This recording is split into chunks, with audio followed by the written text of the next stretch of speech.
Nah, jadi kita kebalikan nih, Mas Win. Pilih dulu gubernur BI, baru baru pemilu. Jadi kurang lebih siapapun yang menang pemilu, dia harus menerima 4 tahun pertama gubernur BI-nya itu bukan pilihannya. Jadi susah dipungkiri bahwa pada akhirnya beliau mundur ini karena pada akhirnya dia turn around policy yang berbeda dengan maunya pemerintahan. Tapi kan siapapun tidak mau berakhir dengan begini, Mas. Tapi mungkin dia sendiri kalau dia bisa muter ulang ke belakang, mungkin dia juga memilih tidak ikut lagi untuk terpilih lagi, gitu kurang lebih kan gitu ya. Kalau misalnya sekarang cadangan devisa membesar ini dipakai untuk membiayai hal-hal yang tidak prudent, itu ke pengalaman kita di 98. Yang ujung-ujungnya akan terjadi rush di perbankannya. Saya dalam kapasitas itu. Siapa gubernur bank sentral yang kita butuh? Minalnya bilang, dunia ini misleading, penuh dengan asimetrik, tapi kita jangan misreading, dan yang paling penting dia bisa ngomong ke presiden, kita jangan miskomunikasi presiden.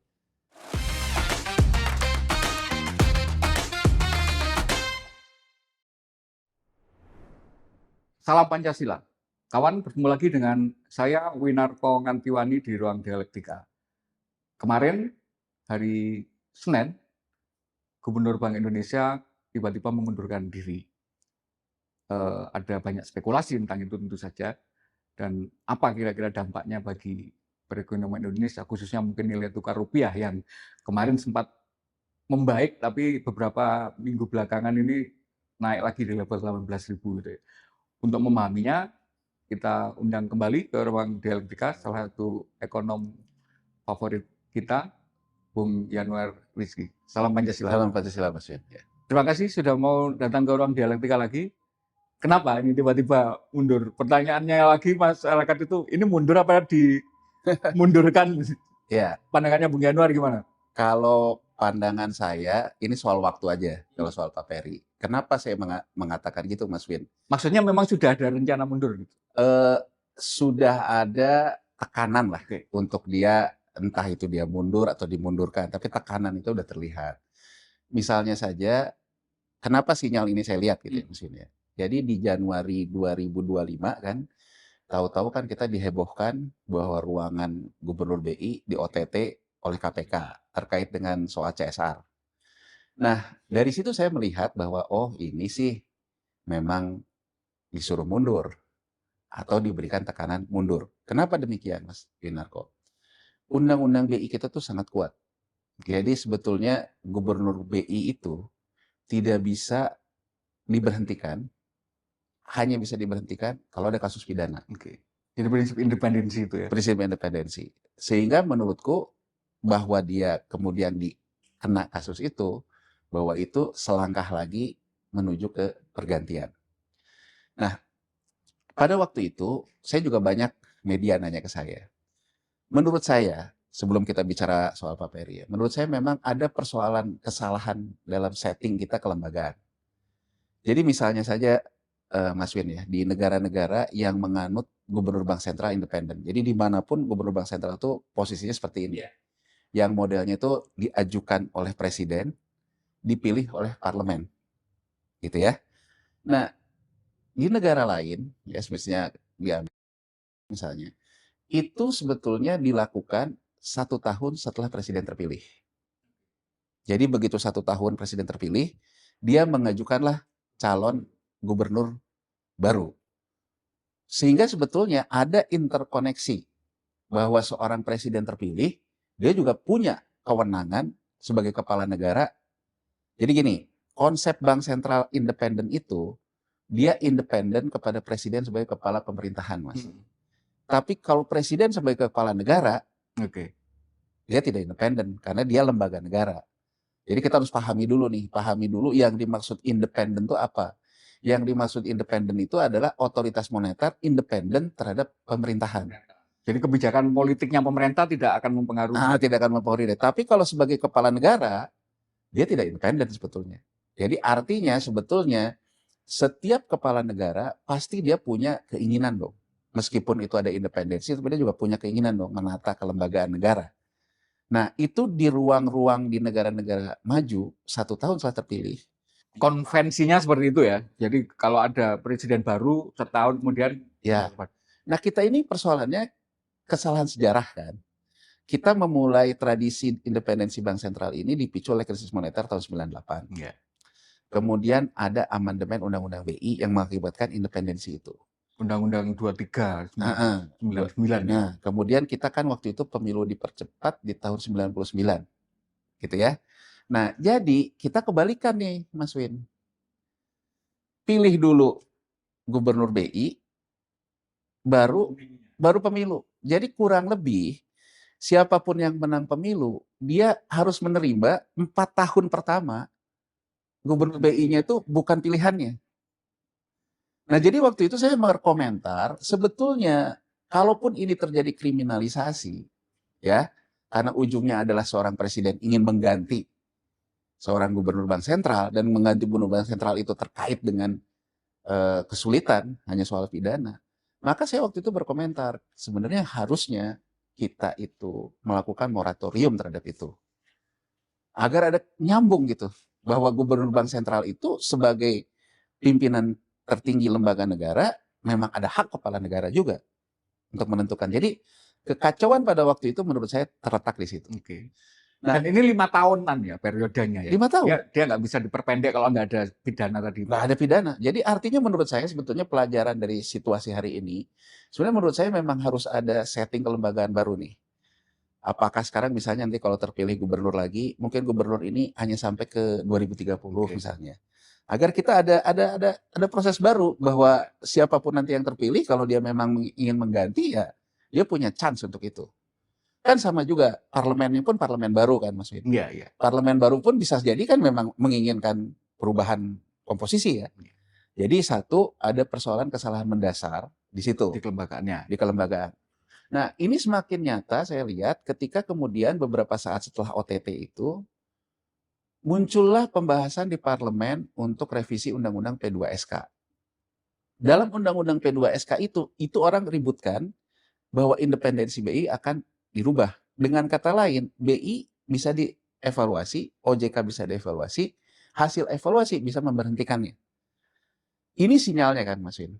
Satu, OTT dulu, kemudian ada perubahan itu. Jadi dari situ yang saya tangkap, presiden terpilih Pingin dia diganti. pengen ada pergantian. Demikian pula parlemen. Apalagi kan kita lihat parlemen sama presiden sekarang koalisinya sempurna ya gitu. Nah, jadi dari situ saya ngelihatnya itu. Nah, kemudian dalam perjalanan setelah OTT itu, kasusnya sebenarnya kan nggak kemana-mana. Ya, jadi kasus nggak kemana-mana. Boleh dijelaskan singkat apa sih sebenarnya waktu itu tuduhannya? CSR. Iya. Jadi gini Mas Win ya, kita mungkin bicara apa adanya lah. Di negara demokrasi seperti ini gitu ya, pemilihan itu kan membutuhkan biaya, membutuhkan logistik. Saya ingin mengatakan tidak ada dalam sistem politik ini orang yang sempurna. Pasti ada salahnya. Dan mohon maaf nih, bukan juga saya menasihati Pak Peri yang jauh lebih senior dari saya. Pak Peri kan sebetulnya menjadi orang pertama setelah era reformasi yang terpilih lagi, Mas Win. Jadi multi periode. Yang terpilih lagi. Dan untuk terpilih lagi itu kan ada ongkosnya pasti.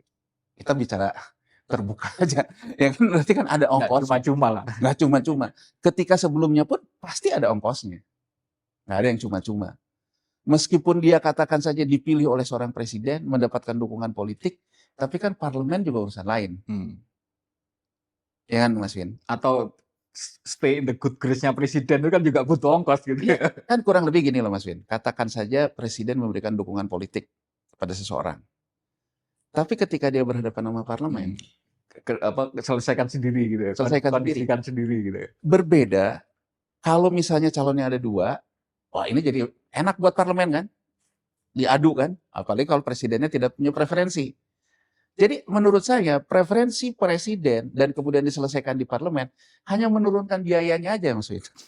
Gitu loh. Jadi kalau misalnya dibuat ada 2 calon atau 3 calon, wah nggak ketulungan kan? Karena jadi akhirnya diadu lah siapa yang berani kuat kan. Jadi preferensi dan dukungan menurut saya hanya menurunkan biayanya.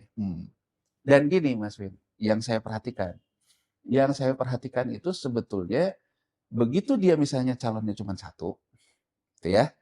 Nah, apalagi dia incumbent, kan kemungkinan besar dia bisa memainkan instrumen anggarannya yang juga bisa dipakai untuk urusan parlemen. Iya. Itulah soal CSR itu kan. Jadi soal CSR ini nggak bisa Jadi dipungkiri, biaya servis lah. nggak bisa dipungkiri untuk Pak Peri, dugaan saya ya, saya sekali lagi nih, dugaan saya, karena kan yang berhak melakukan ini kan aparat penegak hukum. Tapi kasus ini juga nggak kemana-mana. OTT ini sebenarnya buat apa juga nggak tahu kita. Jadi nggak ada yang sampai sekarang nggak ada yang Ya tersangka yang sudah di. ada yang anggota DPR-nya kan, tapi maksudnya kan OTT-nya kan luar biasa hebohnya gitu. Yang di OTT ruangan gubernur Bank Sentral loh. Tapi kasusnya nggak kemana-mana kan gitu loh. Nah, dan saya juga ingin memberikan catatan, Jeremy Powell juga di Juni 2025 juga dibeginikan sama terkait dengan pembangunan gedung gitu. Jadi ada pola yang sama lah ya, ada yang pola yang sama yang Di negara dilakukan. maju pun kayak gitu ya. Ada pola yang sama antara yang terjadi di sini. Nah, saya melihat bahwa apa dampaknya? Dampaknya itu sebetulnya setiap orang bisa disandra oleh masalahnya. Nah, dalam perjalanan setelah itu, Mas Win ya, ini yang saya amati. Pertama kali saya lihat marwah Gubernur Bank Sentral itu di mana-mana tuh marwahnya tuh tinggi. Saya ngelihat gitu. Pertama kali itu saya ngelihat di IG-nya Menteri Perumahan, Ara, ya.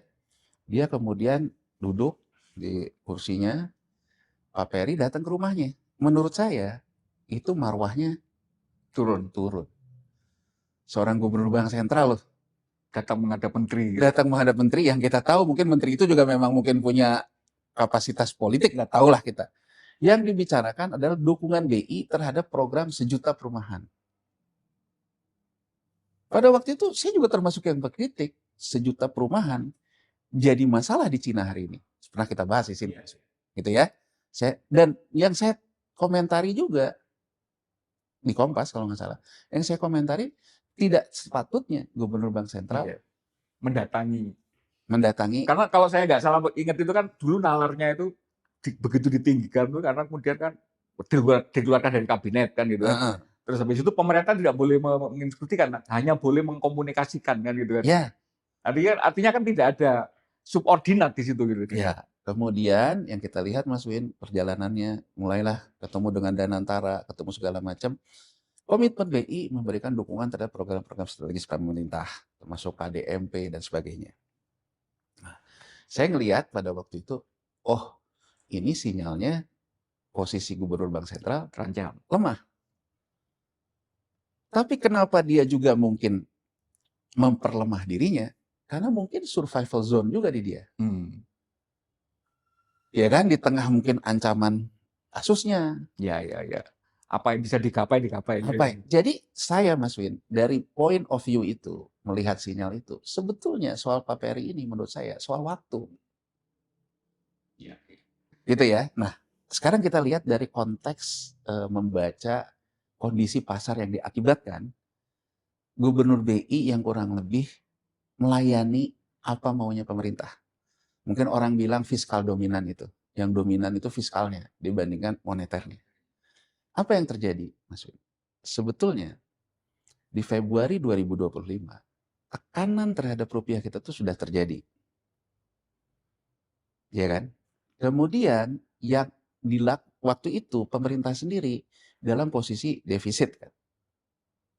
Ya, isunya kan di situ. Harusnya sebetulnya kalau Gubernur Bank Sentralnya independen, dia memberikan ruang berjarak kan sama pemerintahnya. Kenapa demikian, Mas Win ya? Satu gini. Bank yang disebut dengan cadangan devisa, Mas Win ya, tidak semuanya sebetulnya cadangan devisa yang bebas. Bebas itu artinya gini loh, bisa modal pemerintah yang ada di BI itu menjadi cadangan devisa, itu memang uangnya pemerintah. Tapi sebagian cadangan devisa itu datangnya dari liabilitas. Liabilitas ini datangnya dari GWM. GWM ini datangnya dari dana pihak ketiga di perbankan, tabungan masyarakat. Ya. Jadi sebetulnya kalau kita bicara cadangan devisa membesar, itu juga karena dana masyarakat di perbankan membesar. Kalau misalnya sekarang cadangan devisa membesar ini dipakai untuk membiayai hal-hal yang tidak prudent, itu ke pengalaman kita di 98. Yang ujung-ujungnya akan terjadi rush di perbankannya.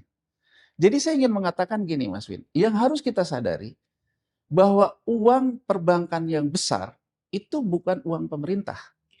Bahkan juga bukan uang negara. Itu uang ada yang punya, uang masyarakat. Nah, bank itu mengelola itu kan, termasuk bank sentral. Mengelola jangan sampai jadi sistemik risk. Sistemik risk ini orang yang punya dana disalurkan ke alokasi tertentu. Begitu misalnya yang di sininya bermasalah, yang di sininya ngambil uangnya, maka jadi sistemik risk. Kan itu yang harus dikelola. Itu arti independensi. Iya. Jadi kalau sekarang misalnya bank sentral mendapatkan banyak cadangan devisa yang strukturnya sebetulnya dari dana pihak ketiga, dari terkait dengan perbankan, tapi kemudian di bank sentral dipakai untuk memangku fiskal. Iya. Kebijakan-kebijakannya lagi-lagi nggak prudent lagi. Nggak yang meningkatkan ekonomi. Itu kan yang disebut dengan independensi. Makanya kan orang harus independen terhadap fiskalnya. Kalau fiskalnya misalnya cost center, kan tidak mungkin dia biayai di tengah situasi seperti itu. Itu backgroundnya. Tapi yang saya ingin ajak kita lihat apa yang terjadi setelah itu. Nggak dinaikkan kan, akhirnya suku bunga nggak dinaikkan. Ya, yang terjadi setelah itu sebetulnya BI akomodatif terhadap maunya pemerintah. Orang juga mulai ribut. Oh, ini kok jadi BI dilibatkan terhadap program-program prioritas pemerintah. Mulai orang muncul, oh ini kayaknya mau kembali lagi ke BI zaman dulu yang bisa langsung membiayai program. Dijelaskanlah waktu itu oleh Gubernur BI, waktu itu masih Menteri Keuangannya masih Sri Mulyani. Dijelaskan bahwa modelnya adalah burden sharing. Burden sharing artinya sebetulnya pemerintah yang melakukan stimulus fiskalnya, stimulus fiskal pemerintah ini diambil oleh BI, si surat utang Bagian pemerintah besar ditanggung oleh BI. Jadi sebetulnya mangku fiskalnya itu tidak langsung. Yang uang fiskal untuk perumahan, untuk segala macam ini datangnya dari fiskal, tapi karena fiskalnya defisit menempatkan surat utang, diserap oleh BI. Jadi pada trennya, Mas Win sebetulnya dari 2016 ya, sampai dengan hari ini, BI itu sebetulnya menjadi orang yang menjaga stabilitas surat utang pemerintah yang kita bahas juga di podcast kita sebelumnya. Karena asing keluar. Nah, BI ambil terus. BI ambil terus ini terkait juga stabilisasi SBN. Kurang lebih gini, Mas Win. Kalau sekarang pemerintah defisit lagi, masuk ke pasar surat utang, maka yang akan jadi acuan untuk kuponnya yield kan. Ya. Jadi, saya ingin mengatakan ada satu kepentingan pemerintah. Satu, pemerintah menginginkan yield SBN itu stabil. Ya. Satu, citra positif pemerintah. Ya. Artinya ekonominya kuat. Artinya di tengah semua negara masih dipercaya gitu. Koreksi yield, kita tidak terkoreksi yield. Tapi kita juga boleh lihat sekarang, sebetulnya yield kita tidak terkoreksi itu bukan mekanisme pasar, tapi karena BI yang intervensi terus agar yieldnya tidak jatuh, harga Kalau tidak jatuh. intervensi BI nggak laku. Nggak laku. Itu satu. Artinya sebetulnya BI dalam posisi menopang pemerintah. Kedua, ada juga persoalan di pemerintah terkait dengan masyarakat, sektor real, suku bunga, bank sentral. BI juga akomodatif, Pak. Gubernur BI juga menurunkan BI rate. Jadi sebetulnya, Mas Win, apa yang bisa kita baca? Sebetulnya di tengah dinamika globalnya lagi mengarah kepada suku bunga yang tinggi, kita counter cyclical. Karena lagi-lagi nurutin maunya pemerintah. Nurutin pemerintah. Nah, counter cyclical ini, seperti juga aku jelasin di podcast kita sebelumnya, bisa berhasil, bisa tidak. Saya contohkan misalnya ketika Bank Sentral Inggris, Bank of England, ketika baru gagal bayar kredit perumahan di New York, mereka melakukan counter cyclical dan jatuh kan. Ada juga counter cyclical yang positif, misalnya Thailand. Ketika uang-uang panas itu banyak masuk, dia counter cyclical, dia nggak mau nyerap. Itu yang aku jelasin kemarin.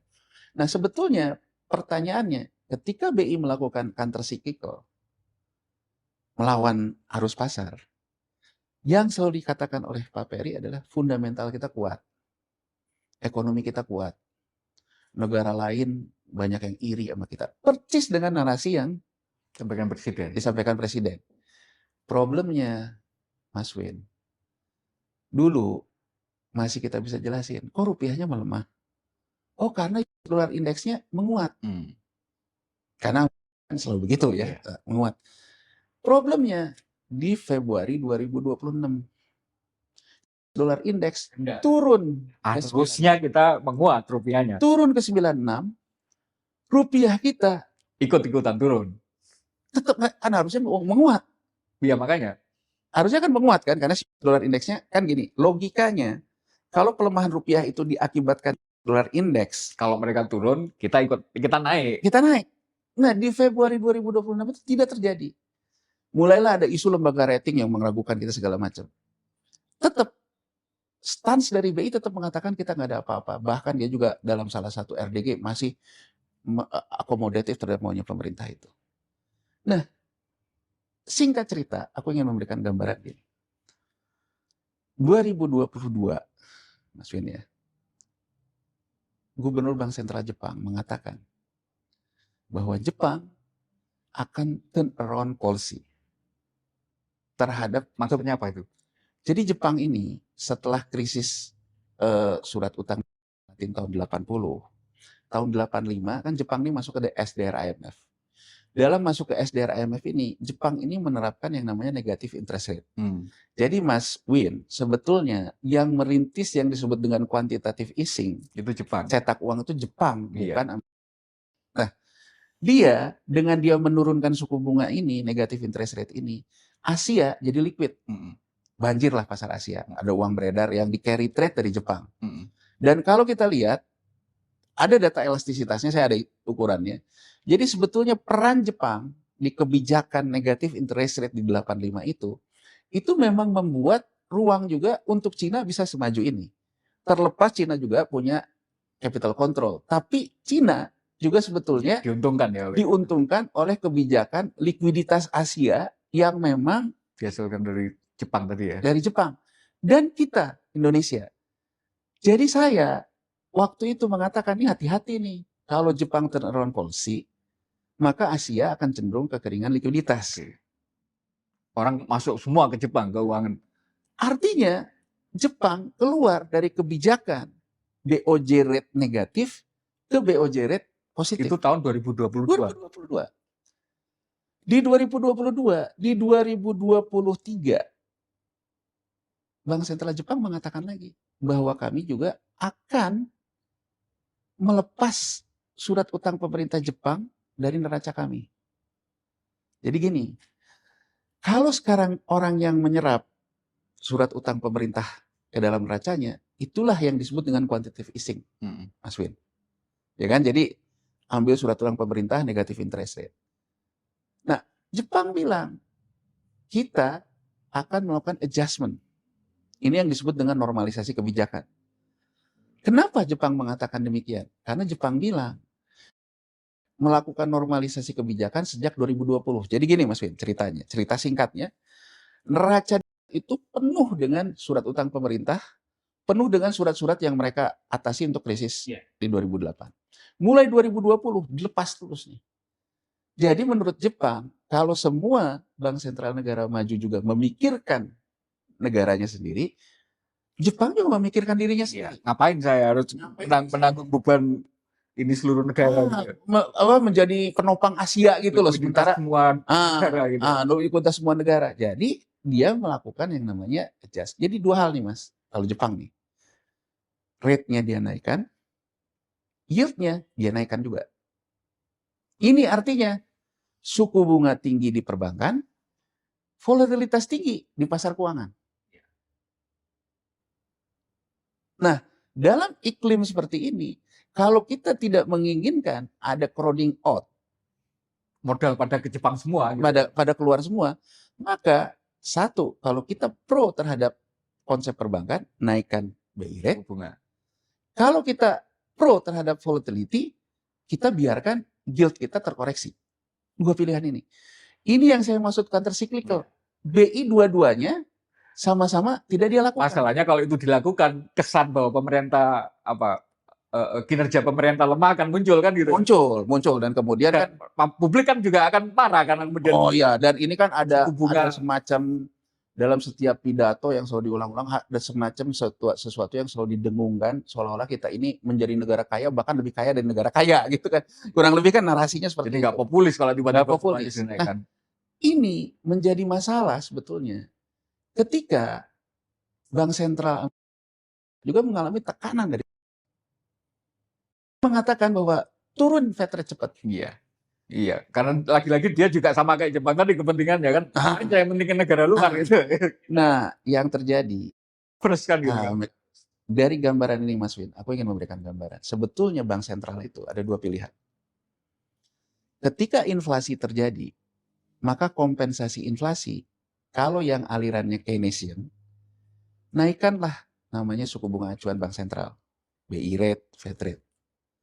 Jadi kurang lebih bacaannya itu gini Mas Win. Kalau saya mendapatkan inflasi karena belanja saya sehari-hari naik, sementara upah saya nggak naik, logika dari Keynesian, agar saya tidak makan tabungan saya tidak diambil untuk membiayai inflasi saya, naikkanlah bunganya di atas inflasi agar saya sebetulnya tidak mengambil pokoknya dan saya terkompensasi oleh bunganya. Itu cara berpikirnya. Milton Friedman ya yang menentang Keynesian ini, kalau gitu ceritanya, cost of fund-nya kan naik. Alih-alih ingin memulihkan ekonomi, yang ada ekonomi tambah berat.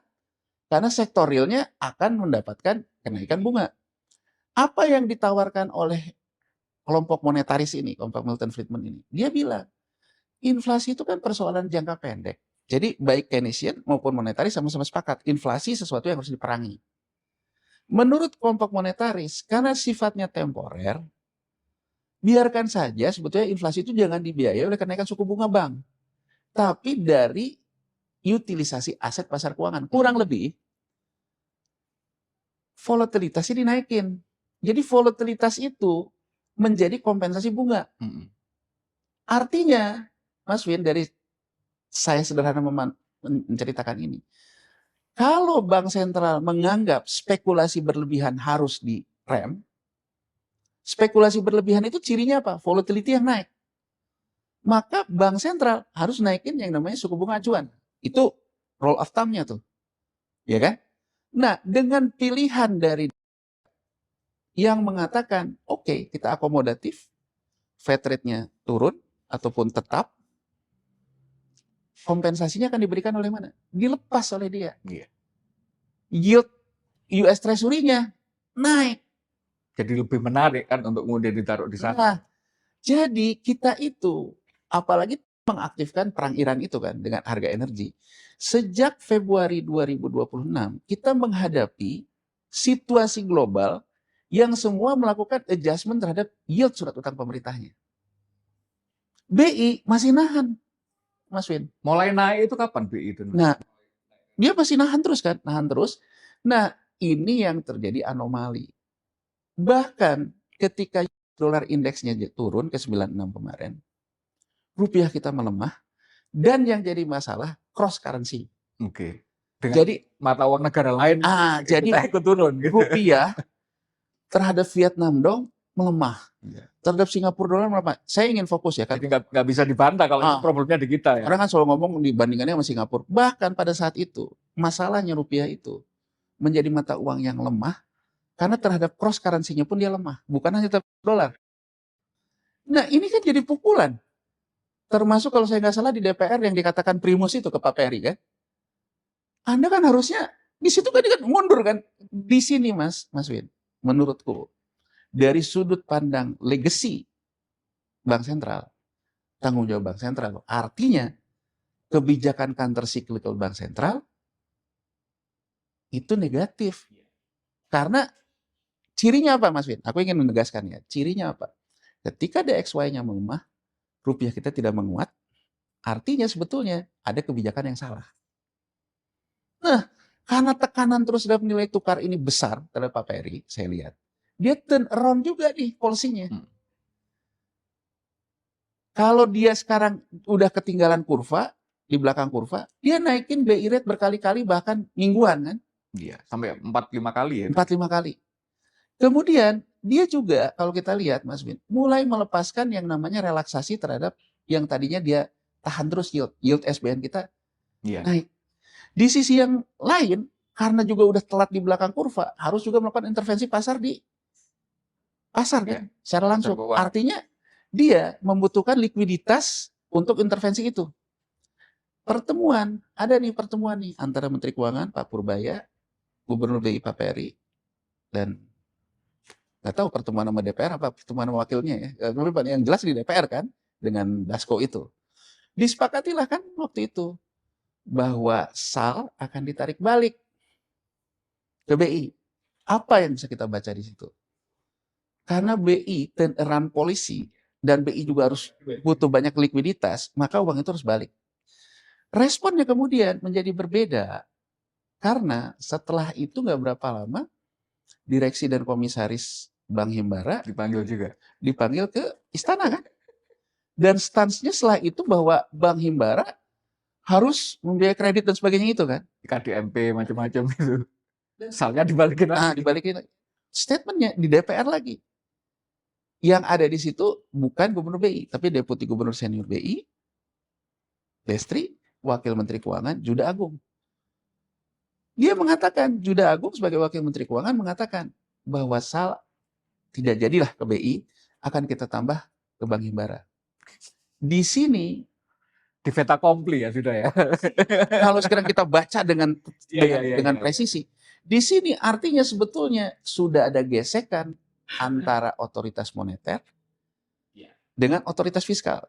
Nah, jadi kalau kita perhatikan, Mas Vin, dulu ketika di 2025 politisasi, dia survival zone, bertahan mencoba akomodasi dengan pemerintah, tapi kemudian juga tekanannya balik ke rupiah, dia kembali ke hitohnya, melakukan turnaround polisi, gitu kan?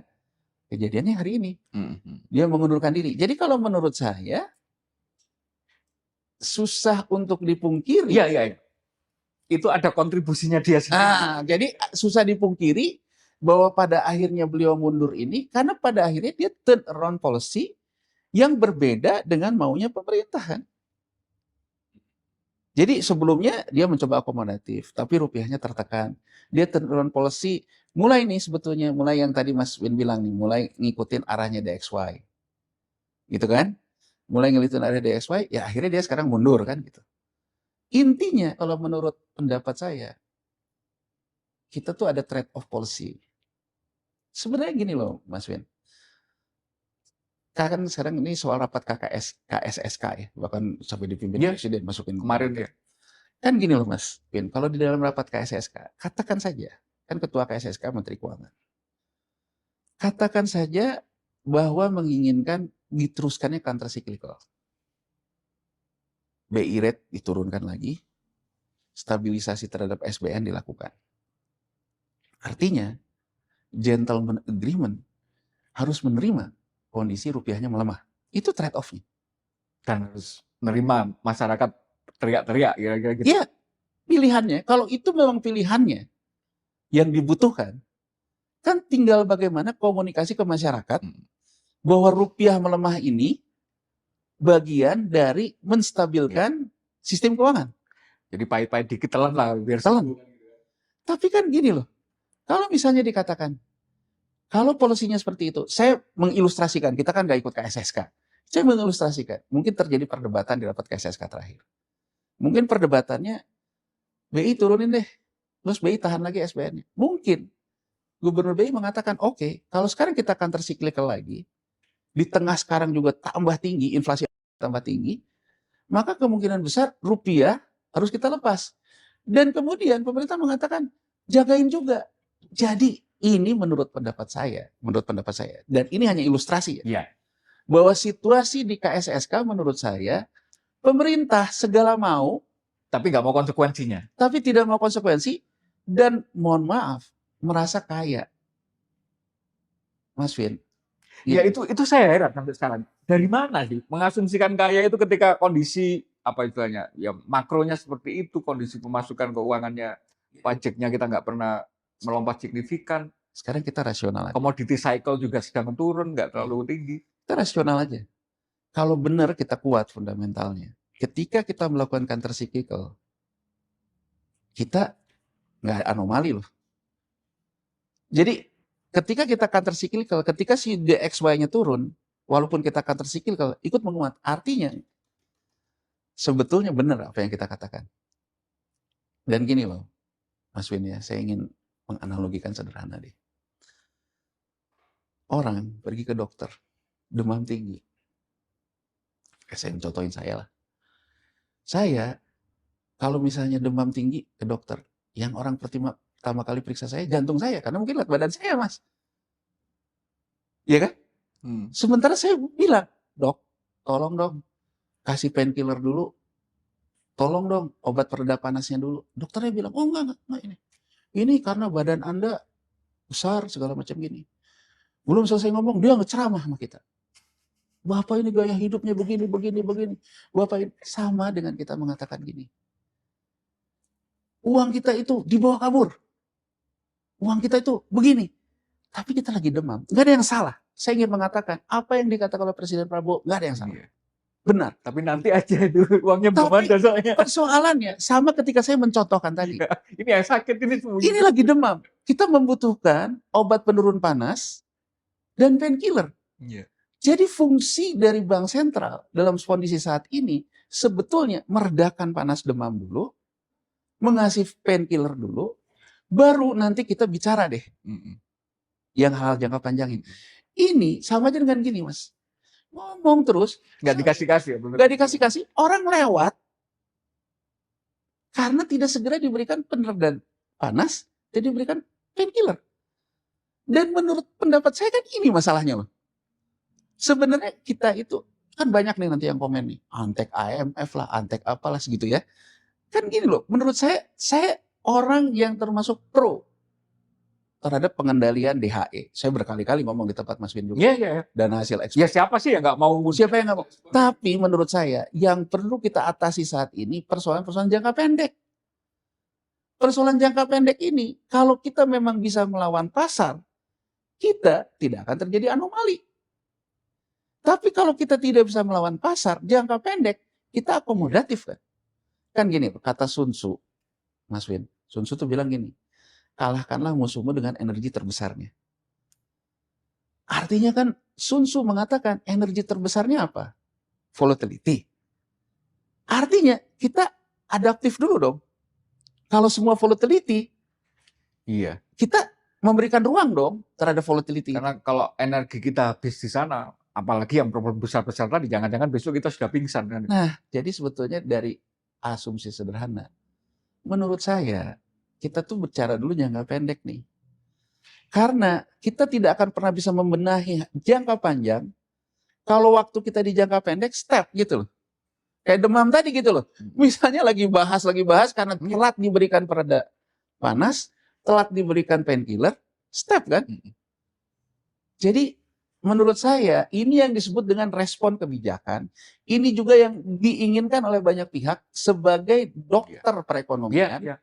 Jadi ini bukan hanya sekedar ngomong preferensi politik kan gitu kan, ketika kemudian teknokratisnya mensyaratkan seperti itu. Iya kan BI ini kan posisinya menjadi dokter perekonomian kan, yang mengendalikan suhu perekonomian.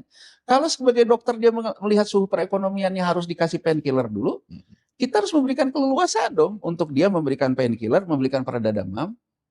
Baru setelah itu mungkin kita bicara pembenahannya. Ini kan gini loh, jadi kita banyak membahas, tapi kita tidak menyelesaikan masalah. Nah, saya melihatnya terlepas, ya gini loh, kalau orang tanya ya ke saya ya Pak Peri udah 44 tahun di Bank Sentral. Tadi saya juga bilang, dia menjadi gubernur Bank Sentral yang terpilih 2 kali.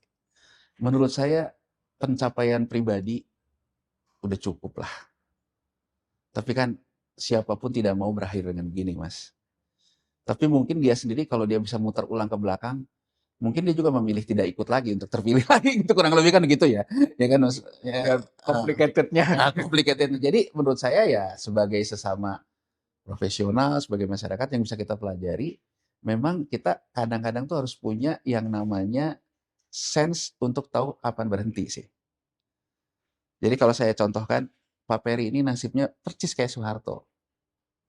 Soeharto mungkin kalau dia Berhenti di tahun 92 berhenti di tahun 92 atau 95 deh. atau 95 tidak ikut pemilu lagi, mungkin 95 itu habis menerbangkan pesawat itu. jadi kalau dari sisi personalnya sih menurut saya tidak ada yang perlu kita bahas. Pak Peri menurut saya ya inilah konsekuensi jabatan politik yang juga dilakukan dengan peristiwa-peristiwa politik. Tapi sekarang kita lihat apa kepentingan kita sebagai negara kan. Kepentingan kita sebagai negara, kita tetap menginginkan sebuah institusi bank sentral yang berfungsi kan, Mas Win. Jadi ketika kita bicara ini, bukan persoalan kita pro atau kontra terhadap seorang figur Peri Warjio. Menurut saya dari peristiwa hari ini, sebetulnya refleksi yang harus kita lihat, apakah kita tetap punya komitmen bank sentral kita menjadi dokter ekonomi yang kita harapkan sebagai benteng. Dan tidak, Mas Win, sekarang gini ya, sekarang saya ambil contoh nih. Sekarang ya, kalau misalnya pemerintah menginginkan suku bunga diturunkan. Sekarang orang yang punya uang melihatnya, dia nyimpen rupiah, bunganya turun, keluar nggak dari perbankan? Keluar kan? iyalah nggak menarik yieldnya. Nah menarik. Jadi gini loh, kita jangan juga menganggap patriotik tapi tidak patriotik juga. Jadi gini loh, banyak orang ngomong gini, misalnya, loh kan orang-orang ini dulu udah menikmati tidak semua orang yang punya uang di perbankan itu oligarki. Tidak semua orang yang punya uang di perbankan itu Kayaknya karena rezim. karena rezim. Banyak juga yang sebetulnya dari pensiunnya, kelas menengah. Jadi ini Mas Win ya, bank sentral yang independen, bank sentral yang menjalankan fungsi negara, sebetulnya itu adalah pilar kelas menengah loh, jangan salah loh. Jadi ketika bank sentral kita lepaskan independensinya untuk menopang kepentingan-kepentingan yang prudennya belum jelas, yang bisa memakan cadangan devisa bisa memakan kenyamanan orang menyimpan uang di perbankan, artinya kan dampak dari polisi ini akan kena ke kelas menengah. Kan? Iya. Dan menurut pendapat saya, kita perlu bank sentral yang kuat itu untuk kepentingan kelas menengah sebetulnya. Gimana maksudnya? Coba gini, Mas Win bisa bayangin nggak? Memangnya kalau suku bunga BI rate turun, suku bunga kredit di perbankan turun, uang sal dimasukin, kita berkaca ke tahun 98. Ada yang namanya BMPK, batas maksimal pemberian kredit. Batas maksimal pemberian kredit ketika konglomerat punya bank, uang yang nyimpan di situ bukan uang dia, uang masyarakat. Tapi dia mengalirkan ke grupnya sendiri. Sekarang kita bayangin, Danantara nih, sebagai pemegang saham perbankan Bank Himbara, mendapatkan uang sal. Siapa yang bisa menjamin, Mas Winarko, bahwa orang-orang di Danantara tidak punya konflik kepentingan dalam artian bahwa kreditnya untuk 4L tuh loh, untuk lu lagi. Apalagi sampai hari ini Danantara laporan keuangan aja belum keluar gitu loh. Makanya dengan alasan apapun itu kan jadi prudensialitinya di mana gitu, nggak ada. Saya ingin memberikan sesuatu yang sedikit menukik ya. Sekarang itu kalau uang sal dipindahkan ke Himbara, dia menggenjot kredit, suku bunganya rendah. Siapa yang bisa menjamin kebijakan kredit itu tidak terkait dengan yang namanya konflik kepentingan?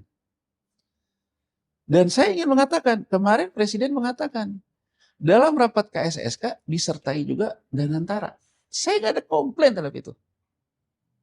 Tapi saya berulang kali mengatakan, Mas Vin, kontrol devisa di Cina dilakukan dulu dengan pemberantasan korupsi. Kita konflik kepentingan, mohon maaf ya, misalnya saja sekarang Danantara diikutkan. Saya belum pernah tuh membaca misalnya CEO Danantara, Rosan, mengatakan dia melepas semua bisnisnya. Atau CIO-nya misalnya. Ya, atau misalnya yang pegang BUMN, yang aset manajemen, kepala BP BUMN, Doni Oskaria. Nah kemarin kita lihat, masuk juga namanya di pemegang saham Rans. Ini hal yang sepele loh, tapi ini sebetulnya komitmen kita terhadap pemerintahan yang bersih. Ya. Jadi artinya sebetulnya Mas Vin bisa bayangin nggak kalau gubernur bank sentralnya kemarin, oke deh, saya turunin. Ini Jadi ya, bacaan. yang akan terancam siapa? Yang punya tabungan, Mas Vin. Yang punya tabungan siapa? Kelas menengah. Lagi-lagi kita nggak tahu duitnya dipakai buat apa kan. Iya, kelas menengah. Nanti kalau saya ngomong gini, wah ini provokator nih membuat orang narik duitnya dari bank. Tapi kan ini kan harus kita ingatkan juga loh. Bahwa perbankan itu juga harus memberikan kenyamanan. Dan orang yang punya uang itu tidak semuanya yang disebut dengan narasi-narasi. Banyak juga kan yang dari uang pensiunan, Iya. dari uang kerjanya. Kan ini loh.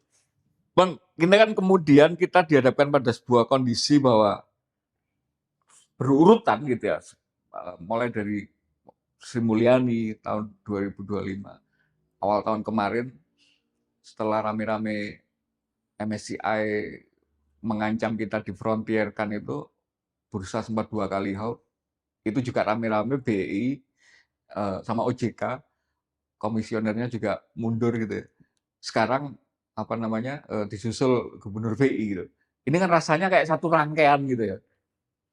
Pemegang-pemegang otoritas keuangan itu ya apapun alasannya tadi Bang Yono sudah menjelaskan panjang lebar, itu tidak ada kecocokan dengan dan kemudian dilihatnya oleh investor kan ini sebagai sebuah ya langkah menuju lepas kita independensi itu. Kalau itu nggak ada bangunan policy maker yang seperti apa di sektor keuangan kita ini yang bisa membangun lagi trust dari investor. Oke, kalau kita bicara hukum paling jelas itu kan aksi dengan reaksi. Saya, waktu yang komisioner OJK, saya termasuk yang mengatakan memang ada tanggung jawab dari komisioner OJK. Karena komisioner OJK tidak pernah melakukan penegakan hukum. Masuk saham-saham gorengan. Termasuk kalau kita lihat apa yang menjadi concern MSCI sebenarnya terkait dengan penegakan hukum, market integrity. Problemnya, Mas Win, kalau itu kita menjawab apa yang jadi masalah, maka kita akan lihat proses fit and proper pergantiannya. Nuansanya betul-betul mencari figur yang sesuai dengan tantangannya. Pembenahan kelembagaan, penegakan hukum, dan itu bisa kita lihat dari show yang kita lihat kan sebagai publik. Bagaimana orang-orang misalnya diuji kapasitasnya tentang itu.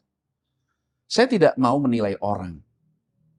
Tapi kan kalau kita lihat hasil dari OJK, ujungnya gitu-gitu aja. Iya. Ujungnya sebetulnya bukan hanya gitu-gitu aja, dari Januari sampai Juni itu bursa kita tetap aja ambles sampai 30%. Dan mohon maaf ya, figur yang terpilih pun bukan figur yang bisa dianggap sebagai figur ya karena woman ya kalau di OJK kan, the woman in the crisis gitu loh. Jadi benar-benar orang yang dianggap kuat dalam mengatasi krisis gitu. Itu ya kita. Di BI ini, saya juga banyak yang nanya ke saya. Saya terus terang Mas Win, saya tidak punya selera lagi untuk mengatakan figur gubernur bank sentral kita seperti apa. Karena menurut pendapat saya, semua seolah-olah ya memang maunya bukan penguatan kelembagaan gitu loh Mas Win ya. Tapi kan gini loh, kita tetap harus, kita udah lama lah jadi orang Indonesia. Ya, kalau saya mau kalau itu mau langsung nodong. Ada nggak sih nama yang kemudian mungkin menyelesaikan problem kelembagaan ini? Bisa say no to presiden, membenahi itu murni karena kebutuhan apa strategi untuk merespon sebagai dokter finansial makro finansial kita tadi misalnya. Ya, ada nggak orang Indonesia masih punya kapasitas seperti itu? Saya ingin memulai cerita ya. Cerita dari apa yang dinasihatkan Bung Karno. Jadikanlah masa lalu sebagai cermin benggala kan kata Bung Karno untuk melihat masa depan. Jas merah. Nah, sekarang kita lihat, kita selalu mengatakan kehebatan Cina. Coba kita lihat, Mas Win. Cina di tahun 97, Maret 97, mengangkat Perdana Menteri yang namanya Zhu Rongji. Zhu Rongji itu sebelumnya gubernur bank sentralnya. Zhu Rongji lah yang memulai yang namanya Cina itu sebetulnya bertarung dengan konsep kapitalis, liberalis, tapi ke dalamnya sosialis. Artinya, pilihan di 97 yang tahu di depan kurva akan terjadi krisis moneter di Asia, orang dia memilih orang yang mengerti moneter loh, Mas. Yang mengerti pasar loh. Kurang lebih, saya juga ngomong kan kemarin di tempat Mas Win ini, kalau saya merasa bahwa ini isinya maling semua, maka saya harus ngerekrut orang yang jagoan maling, tapi udah tobat. Kurang lebih kan gitu loh Mas. Tahu trik-triknya Tahu maling. trik-triknya. Jadi artinya, dari situ saja kita bisa ngelihat. Lalu siapa yang menggantikan Zhu Rongzi sebagai gubernur Bank Sentral? Namanya Zhu Zichuan. Zhu Zichuan ini orang termasuk yang banyak saya baca pemikiran-pemikirannya. Karena jadi kalau orang mengatakan, saya setuju nggak sih sebetulnya terhadap pola-pola yang dikatakan oleh Presiden Prabowo ini game changer? Saya setuju, tapi bacaan saya Ada prakondisinya. ada situasi yang sebetulnya menurut pendapat saya nih ya, dari saya mempelajari, baca-baca pemikiran Zhu Zichuan segala macam, benang merahnya itu apa? Omongan Xiaoping. Nggak peduli kucing putih, Asal bisa nangkep tikus. bisa ngutek tikus. Apa yang dilakukan oleh Zhu Zichuan? Dia tidak pernah tuh, Mas Win, mengatakan, go to hell IMF. Antek ini, antek itu. Nggak pernah. Akomodatif terhadap market. Mana yang pakai, mana yang bermanfaat buat kita gitu. Akomodatif terhadap market. Jadi kalau dari segi game teori itu dia memainkan naratif game teori. Cari win-winnya, bukan win-lose. Jadi menurut saya, kalau presiden memahami kita harus melakukan game changer, menurut saya, di tengah kita tidak punya kekuatan melawan pasar, harusnya pilihan dia soft power, bukan hard power. Iya. Soft power itu kan artinya tanpa banyak cincong, tanpa banyak ngomong. Menyenangkan ya gede-gede itu. Nah, pilihlah orang yang memang mengerti cara bermain untuk menyerap juga energi musuhmu kan. Iya. Jadi kalau sekarang Mas Win tanya ke saya, figur bank sentral yang kita butuhkan, kalau betul-betul presiden itu ingin melakukan perubahan mendasar, tidak ada konsep Bandung Bondowoso. Semua butuh proses. Dan dalam butuh proses itu mungkin kita perlu juga memanfaatkan energi lawan kita. Iya. Mungkin pahit juga gitu kan. Main pahit juga. Artinya menurut saya, bukan saya mengatakan bahwa kita harus akomodatif terhadap pasar, tapi ini kenyataan. Jadi kalau presiden sungguh-sungguh menurut saya, Mas Win, dia akan memilih seorang gubernur bank sentral yang punya kompetensi dan kapasitas luar biasa. Mengerti juga cara pasar bermain. Dan karena dia mengerti cara pasar bermain, dia juga tahu caranya mencuri di pasar. Kalau dia bisa melakukan ini, Mencuri dalam tanda petik ya. mencuri dalam Ya. pasar ini memang begitu. Makanya kan memanfaatkan apa yang ini di pasar gitu. Yang ada di pasar kan. Kalau misalnya sekarang kita kayak gini, kita kan harus pandai juga. Jadi kalau sekarang pertanyaan Mas Win, figurnya pasti adalah figur yang kuat, mengerti bagaimana kapitalisme bekerja, mengerti bagaimana moneter bekerja, mengerti game teori, karena di pasar keuangan ini banyak game teori, tapi hati dan pikirannya sama seperti yang dikatakan presiden. Sudah bersih, sudah tobat ya, sudah. Kan kurang lebih gitu. Jadi kalau sekarang saya ditanya, saya kalau mengatakan nama orang, kita mengatakan gini aja, nggak akan didengar. Mungkin jangan-jangan ya udah ada calonnya. Dan mungkin nanti publik bisa kecewa, gini aja gitu. Jadi kalau menurut pendapat saya, kalau kita memang jelas ya, Cina selalu memberikan keleluasaan terhadap yang Iya, paham. menurut saya nih, kok kelihatannya secara personal, Kepingin Pak Purbaya. Pak Purbaya ini sebetulnya merasa dia memang tidak menginginkan Menteri Keuangan, tapi pengen ke BI. Episode ini kita lihat aja Mas Win. Karena ada juga orang bilang, Pak Purbaya nih, yang pindah ke Menteri Keuangan. Dan terakhir-terakhir kan mungkin ributnya di KSSK. Kita lihat nih. Jadi kalau menurut pendapat saya, yang terjadi nih, bisa jadi seperti itu. Bisa jadi juga Thomas Jiwandono mungkin ya. Tapi apapun juga Mas Win ya, kalau menurut saya ya. Orang akan ngelihat, ini kok konflik kepentingannya besar. Dan mungkin ya kalau menurut saya bisa juga yang terjadi ini, mungkin keponakan ini dijadiin deputi gubernur senior dulu kali. Mungkin bisa jadi deputi gubernur senior ini definitif. Definitif kan nanti akan habis nih. 1 tahun sebelum presiden berakhir. Yang saya bilang di awal tadi loh. Makanya kita ada komitmen berubah nggak? Jadi setidaknya menurut saya mungkin ke situ dulu. nggak langsung. Tapi ya balik lagi itu, dan makanya saya tidak terlalu berselera karena menurut saya ujung-ujungnya sebetulnya ini hanya menyelesaikan persoalan-persoalan begitu. Tadi Bukan, karakter-karakter tadi kan yang harusnya di ini. Tapi ini terakhir, ini sudah saya lewatan. Publik kemudian suka yang simpel-simpel. Jadi salah satunya misalnya gini, menjawab tantangan. Rupiah ini kayak gimana nanti kalau dengan gubernur yang baru? Mungkin nggak kemudian ada perubahan. Karena sekarang sudah muncul wacananya gini, Bang. Dengan kemudian tidak ada jaminan bahwa ini akan memperbaiki secara struktural dan orangnya juga nanti tidak yang mungkin kita tidak akan menemukan orang yang tepat. Kasusnya nanti kayak pergantian total pemain BEI sama OJK kemarin. Toh IHSG sampai 5 bulan kemudian masih ambruk gitu. Kalau rupiah hari ini 18.000, ambruknya sedalam IHSG kemarin 35%, bisa 24.000 beneran 5 bulan ke depan. Jadi gini, kalau rupiah melemah itu soal waktu, Mas. Pasti melemah.